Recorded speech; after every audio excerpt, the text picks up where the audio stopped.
To know what you don't know by Krishna's mercy. Dehino smin yatha dehe, kaumaram yauvanam jara, tatha dehantar praptir, dhiras tatra na muhyati. Quote, as the embodied soul continually passes in this body from boyhood to youth to old age, the soul similarly passes into another body at death. The self-realized soul is not bewildered by such a change. Lord Krishna, Bhagavad-gita 2.13. How would you respond to the following criticism? This is from someone who has heard. They have taken the time for Shravan, which is one of the 9 processes of devotional service enumerated by Prahlad Maharaj. Shravan is first in the list, in fact. Shravan is perhaps the easiest of the processes to implement. You have to hear. That's it. Just take some time. Sacrifice a portion of your day to hearing about transcendental topics, about the most important subject matter, and you can reach perfection in life in the process. The criticism from the person who has spent significant time in Shravan is that there are too many analogies. It has almost become a stereotype to fit an image of a person referred to as the Indian guru in the generic sense. You will even see this as one of the options in a drop-down for selecting an AI model to apply to text. Basically, take what I have written and translate it such that an Indian guru was speaking, teaching their students. I have never even considered the matter before. I never noticed that there were so many analogies. What is the reason? Why are so many used? Are the analogies necessary? Is the use too frequent? Is there too great a reliance on the comparisons? Why not explain everything in a straightforward manner? The truth is that the entire life experience is building upon truths that we learn in modular units. We take what we do know to understand what we don't know. There is no other way. We simply do not have enough time to experience everything for ourselves. Some experiences are impossible, such as the male giving birth or the female accidentally getting someone else pregnant. There are 2 Sanskrit words significant in this regard, yata and tata. Yata takes something that we know. It is the starting point for the teaching. It is the anchor of the analogy, so to speak. Tata then brings the principle home. In the manner that one thing takes place that we already know, yata, in that same manner, tata, something else takes place. We see the combination of yata and tata sprinkled throughout Bhagavad-gita. How are we to ever grasp the concept of a constant identity? We are actually the same individual. This applies to the entire spectrum of time.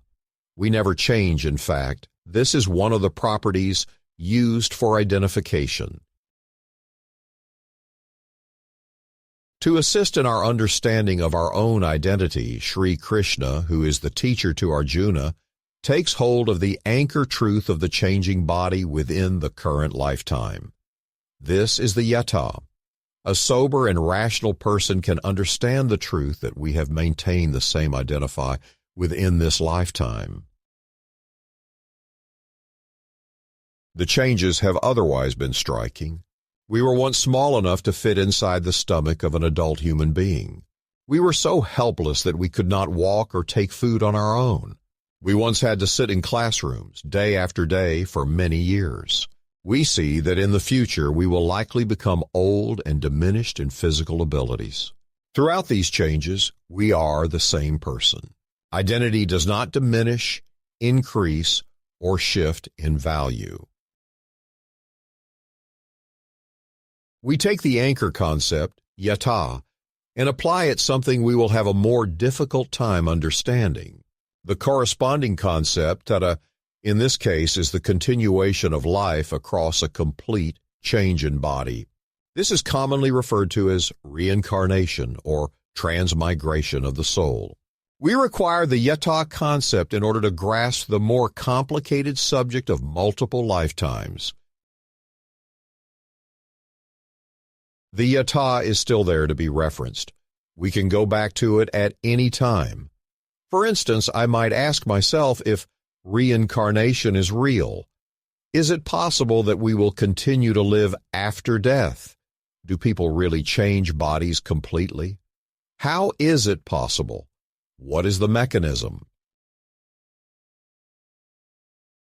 For assurance, we revisit the yata concept. The mechanism is not as complicated as it seems. We already understand the changing body. The yata concept is that we are the same person from boyhood to youth to old age. The tata is tied to the yata. In the same way that we retain identity through bodily changes within this lifetime, we will retain identity into future lifetimes. This is but one principle explained through a single analogy. We can now apply the principle in reverse time order to understand previous lifetimes. We can expand further to understand the population of creatures and how life spreads across the entire universe. We can use a single analogy to understand how God is everywhere and how the universe is like His entire body. Ek desh sthitasyagnir, jyotsna vistarini yatha, parasya brahmanah shaktis, tathedam akhilam jagat. Quote, everything that is manifested within this cosmic world is but the energy of the Supreme Lord. As fire emanating from one place diffuses its illumination and heat all around, so the Lord, although situated in one place in the spiritual world, manifests His different energies everywhere. Indeed, the whole cosmic creation is composed of different manifestations of His energy. Vishnu Puran 122:52. Vishnu Puran offers further assistance with the analogy of a potent fire that diffuses its heat and light across the vastest of expanses. But since we already accepted the truth of the constant individual across multiple lifetimes from Bhagavad-gita, we are sufficiently equipped to understand this more complicated truth of the impersonal feature of the Almighty. Without utilizing such analogies, it is practically impossible to gain an understanding of that which is beyond the comprehension of the flawed and limited human mind. There is simply no other way towards completing the highest educational discipline, which is the king of education, in fact.